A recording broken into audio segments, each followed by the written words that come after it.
and beyond. I feel the need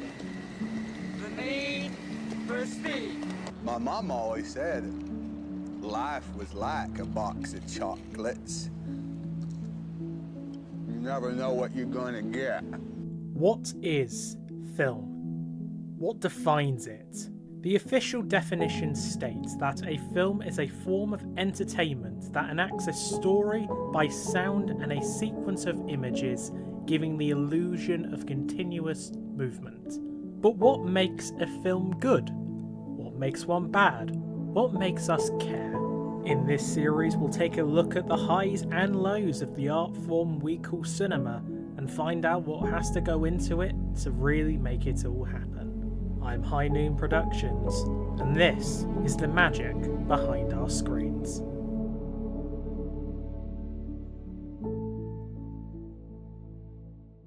Happy Friday the 13th, and welcome to the second episode of The Magic Behind Our Screens. Not honestly the video I was planning for this week, but I saw that September did indeed have a Friday the 13th and I couldn't resist. I'm mainly going to focus this video on the original movie, as I do want to make videos on all of the Friday the 13th movies in the future, as well as rank them. So that's why I've just decided to stick to that original 1980 classic. Friday the 13th Part 1 was released in 1980, and with a budget of just $550,000, made $59.8 million worldwide, which is over $220 million in today's money. Around this time, the biggest slasher in town was John Carpenter's original Halloween. It was a colossal hit, and was one of the main movies that ignited the slasher genre. After the success of Halloween, every studio in town wanted to make a slasher movie, but no one was really able to capture the magic which made the original Halloween so good. That wasn't until the original Friday the 13th came along.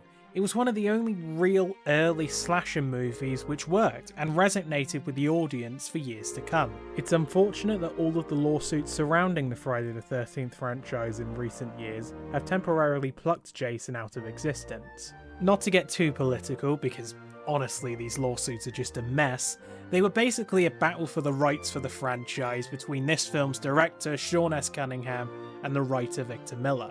The lawsuits ran for quite some time, and as one of the reasons why there hasn't been any updates to the Friday the 13th video game or any new movies released, apart from some amazing fan-made movies like Womp Stomp Films' Never Hike series. Thank God now, however, these lawsuits are finally over, and we can start getting some more Jason Voorhees content again, like for example his addition into the Multiverses video game and A24's upcoming Crystal Lake series. Anyway, enough about these lawsuits, as we could literally be here all day and I really don't want to bore you all to death with all this legal nonsense. When you look at the Mount Rushmore of horror villains, you mainly see the same four people on the top, these being Michael Myers, Freddy Krueger, Ghostface, and Jason Voorhees. Jason may be the big memorable character of the franchise, but in the original movie, he's not even the main killer.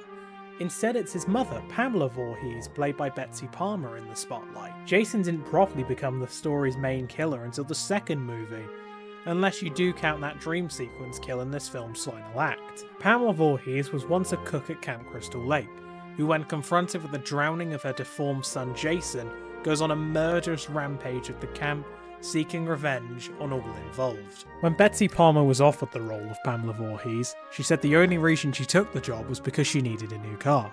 Like most of the cast, she thought the script was an absolute mess. I said, send me the script. He sent me the script, I read it, and I said, what a piece of shit.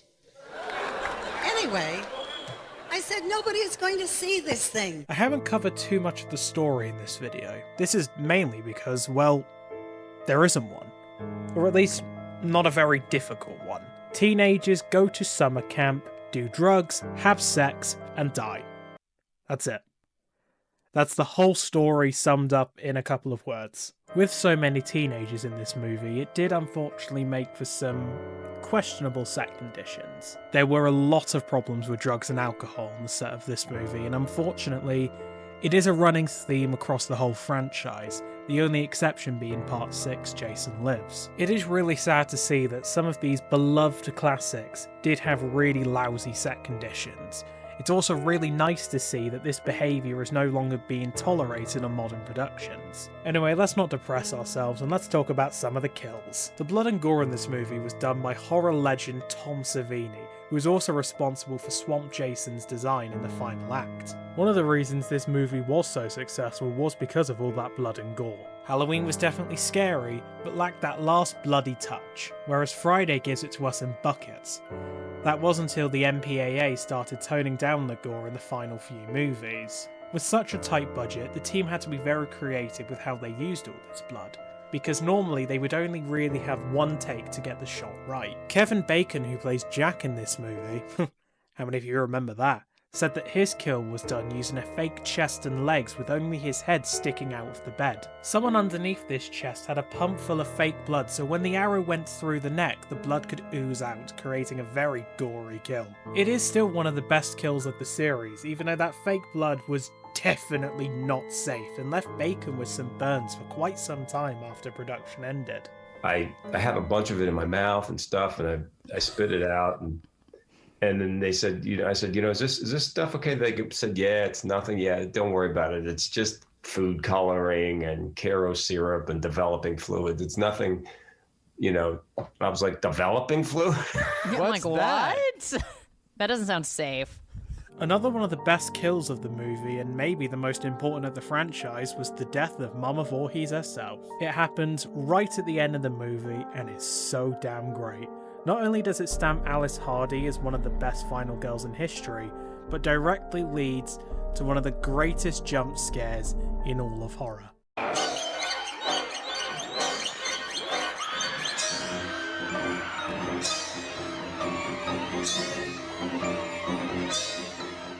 Jason's swampy reveal at the end of the movie was truly something never done before, and sent a strong message to the audience that Jason wasn't done and was out for revenge, not only in Camp Crystal Lake, but also in space that one time. But anyway, that's enough from me today. I hope you enjoyed the second episode of The Magic Behind Our Screens.